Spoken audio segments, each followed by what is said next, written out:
Montego United's coach Xavier Gilbert says the Kilometres are now stacking up against them as they draw closer to the business end of the Jamaica Red Nephew Premier League. The league leaders have dropped 12 points in their last 7 matches. Details in this report. With Montego United the only team from Western Jamaica in the Premier League, it means they have to travel far and wide for matches.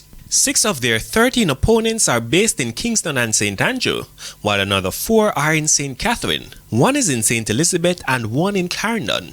Their closest opponent, Mount Pleasant FA, are an hour and a half away, and they had to travel sometimes twice to a number of these teams. With all that travel, it means they have to put more kilometers on the clock than any other team. The games are coming quick and fast, and we're traveling all over.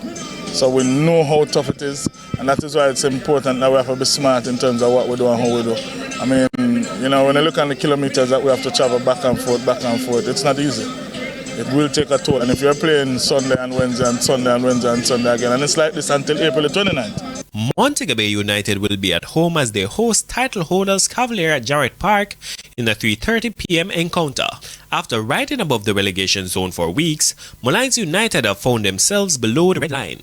They will travel to the Turner's Oval to face Chapelton Maroons, who are riding on back-to-back wins. Dumbarholin are at home to Pomore United in the battle of the St. Catherine teams, while Tivoli Gardens will host the Fighting Harbour View at the Edward Siaga Sports Complex. All matches start at 3:30 p.m.